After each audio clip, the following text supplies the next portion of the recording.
And thank you, Minister, thank you and the Government for bringing forward this legislation to ban no-fault evictions during the winter months of November until March. I think it's... Is there... Yeah?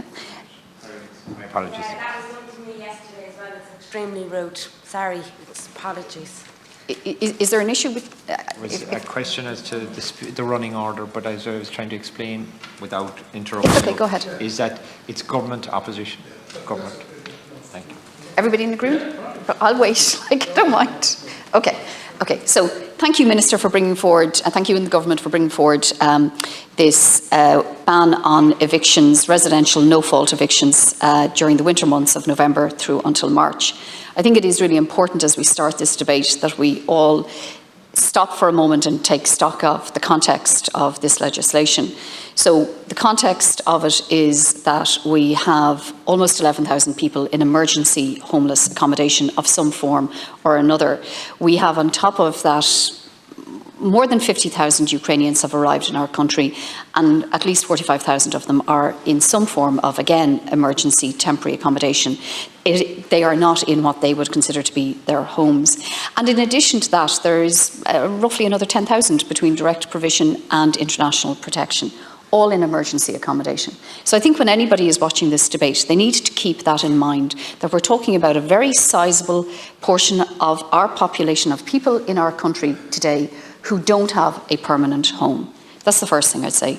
The second thing I'd like to say to them is that it is really important they know that we get it, we understand how undermining it is for them to be in temporary or emergency accommodation or in any form of insecurity in terms of what passes for their home, and that the government gets it too, and that the government has committed 20 billion euros to deliver more than 30,000 homes over the next 4 years. That's really important, and it is starting to deliver.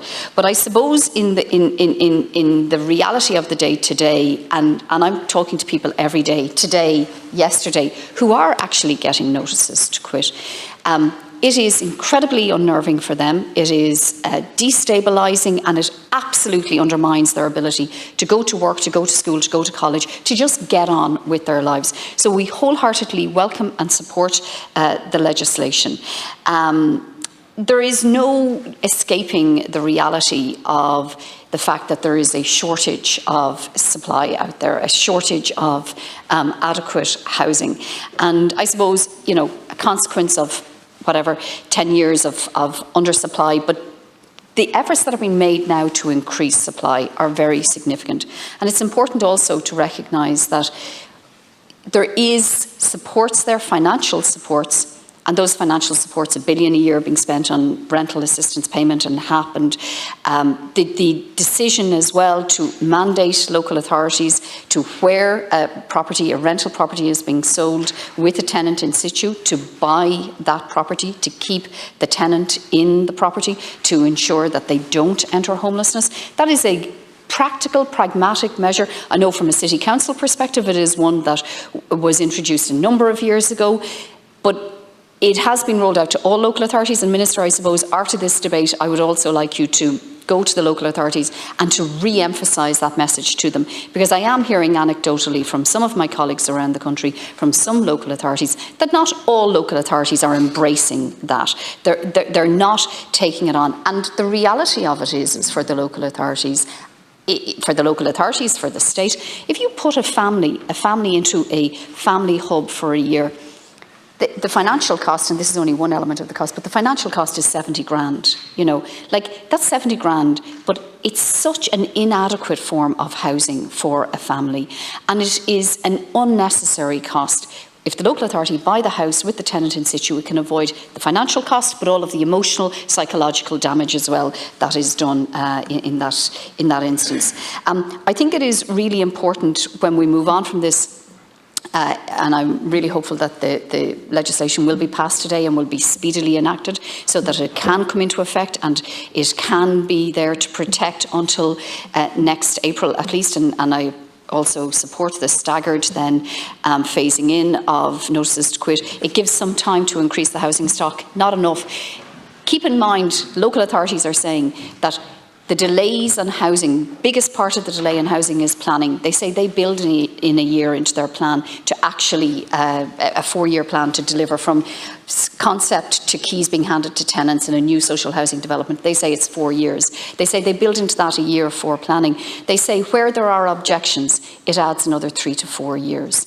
So I really do think that when this is passed as well, we need to also be saying to people out there, remember the context of this. Remember that these are human lives. These are homes we're trying to protect for people, and stop objecting unnecessarily. Stop objecting on a whim. And then finally, for the landlords, I appreciate that this is a direct impingement on their private property rights. They're citizens of our state as well, and they're entitled to have their rights defended.